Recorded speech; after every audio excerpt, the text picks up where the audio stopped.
Looks pretty good, guys, huh? What do you think?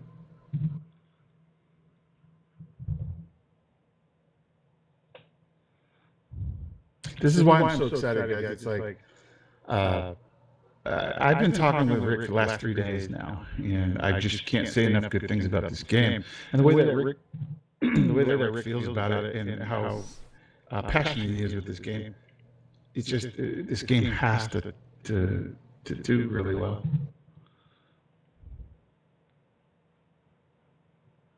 And guys, the zombies have different screams. They're not just the same old blah. They have actual screams.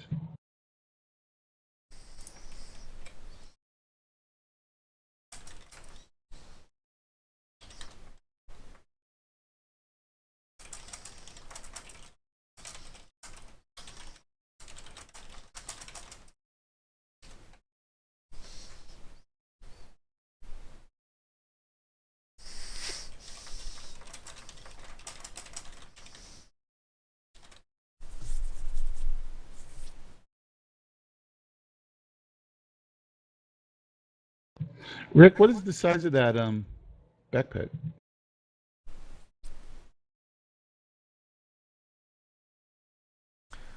Also, I was curious about how you have it on day one and has the time. Can you survive past 7 days, or just tells you how many days you survive for in the world? Hence the name. Hey, Rick, can you hear us while you're playing? It's probably so loud for me. I can hear you. I can hear you. The counter that's up there, do you only live for 7 days, or is that just tells you how many days you've survived? This is your survivor counter. The backstory has more to do with 7 days than some gameplay mechanic that will force you, into dying at 7 days or something like that. It's more of a backstory to do with with how the zombie apocalypse occurred in this universe. I mean, my entire stream is just going, wow, this thing's incredible. It's incredible. And so we've already got people jumping over to your Kickstarter. Guys, go over to 7daystoDie.com. Jump on a Kickstarter, whatever a lot of people can't afford a lot of things, but this will help these guys out to get this show on the road and get this game up. All of us can play it because it just looks totally amazing. I mean, they have everything from $5 all the way up to $10,000 or more, guys. The sky's the limit on that. If you've got it and you want to play a really cool game, you can build stuff, you can destroy stuff, you can outwit the zombies, there's just so much in here. Hey, what size was that backpack you had out there, Rick?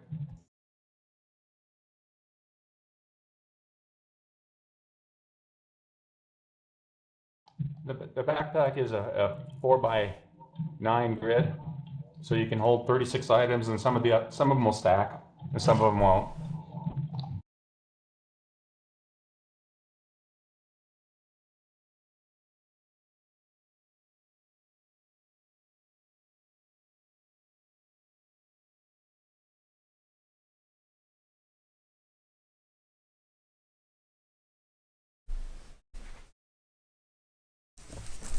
Which makes sense. You don't want everything stacking. If you stacked everything, you'd have 10,000 of the same item in there. You carry it around forever. $15 for light keys. I think their prices are pretty good for early beta access, in my opinion. I mean, they need the money and support to get the game off the ground, guys. So it's laggy because we're watching over Skype. Guys, you don't realize that the majority of what they're doing here has been on their own time. They have not taken any money for this. It's like a very well versed indie team. These guys have played. These guys, Rick, can you tell us some of the games that you have worked on? And maybe it'll help these guys out to see exactly. This isn't just some kids randomly grabbing the Unreal Engine and running with it, just trying to put a game together, and all of a sudden they take everybody's money and take off. That's not what you guys do. Well, Joel is been working in games for 15 years, and a lot of the team are Gore alumni or friends of 40 Rulers group. Gore, Ultimate Soldier, Secret Service, which is the first actual game to have stencil shadows lighting.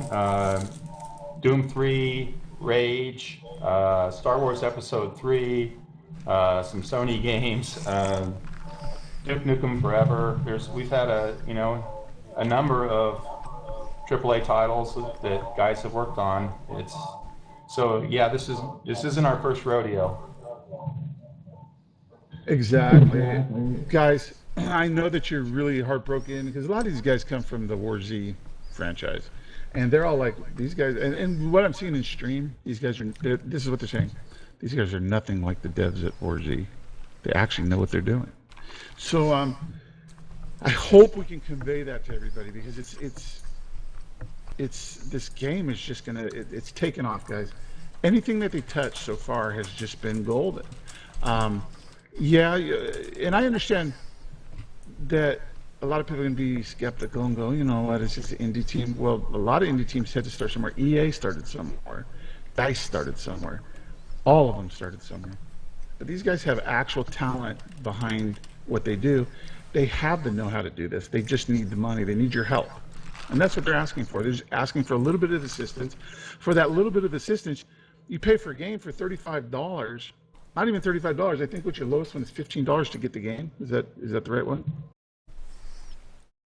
Yeah, the lowest entry, Scott, is $15 to get the finished game. $25 gets you beta in October, which is going to be a great build. $35 gets you early access for alpha, and we think we're going to have a great alpha with the core gameplay mechanics represented. It's fun already, and it's only going to get better.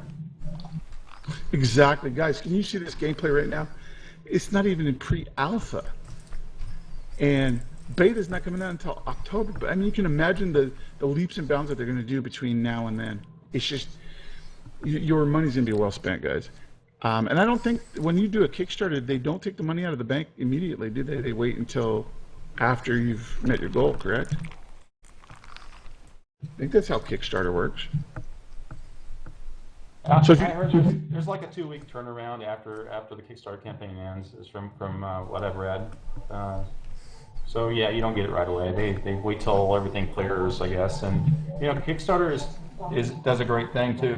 They go through a full background check on you. They make sure that you have a employer identification number, you have a bank account link to it, and your social security number. They got you. If you're trying some kind of fraud, I think so.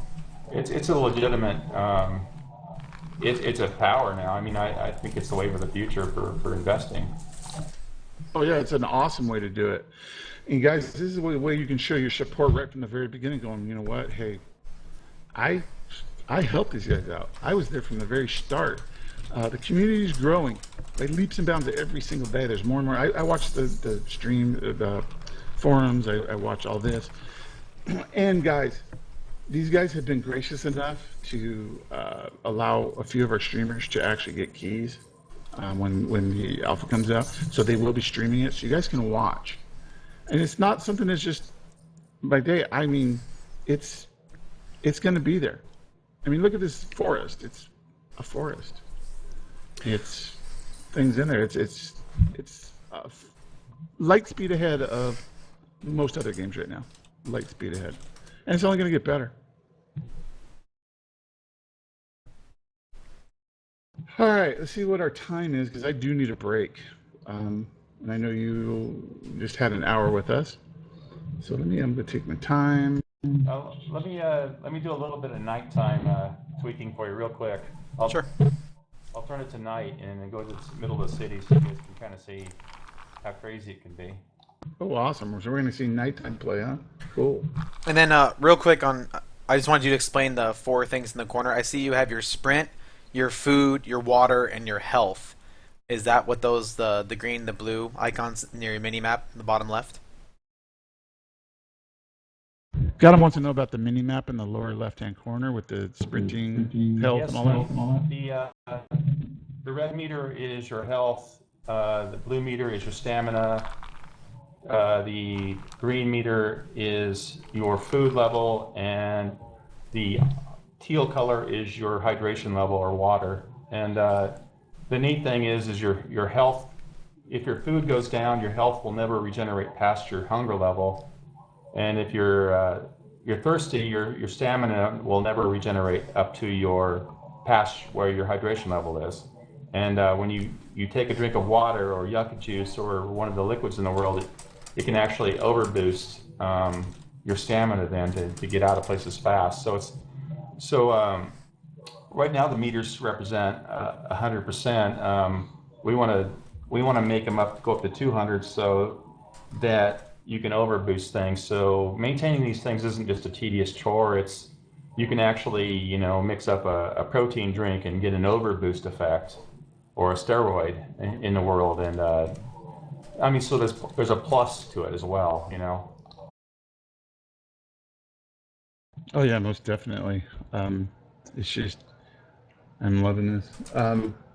Okay, so go ahead and show us Night if you would. I'd appreciate that, and then we can go in there and these guys can actually check this out.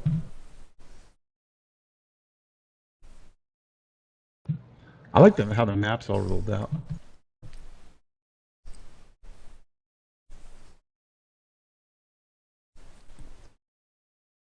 Hey guys, while he's changing this over to nighttime, this game can be played on pretty much a 3 to 4 year old computer. You don't need one of those state-of-the-art, SLI mode with 2 billion gigs of RAM. You just don't need that. This thing will play. One quick question: is there drivable vehicles? You guys planning to have vehicles in the game? Are there going to be vehicles in the game, Rick? Drivable. I see them in the game. Yeah, I see them blowing up and stuff. Chris is a programmer has had vehicles in at one time. So we want to do vehicles really. They'll probably fall in after our core features are complete, like get our skill trees completely flushed out, get water purity, basically food and water purity flushed out, get stealth working a little better, some of those kind of things first. But yeah, we definitely want to have vehicles in the game, cars and probably boats, that kind of thing. Motorcycle maybe. Yeah, that would be way cool to be able to get on it, because what they're planning on doing, folks, is the size of the map right now. They want to make this thing at least 8 times bigger than what it is. I mean, they're taking their time on it. They're not going to just jump to it and say, "Hey, here you go," and then find out there's glitches and just things that make the game unplayable. They don't want to do that. They want to make sure that they're taken care of right away. Run! Is this game gonna have any type of infection? Does zombies bite you? Are you planning to implement that? Is there going to be an infection if a zombie bites you?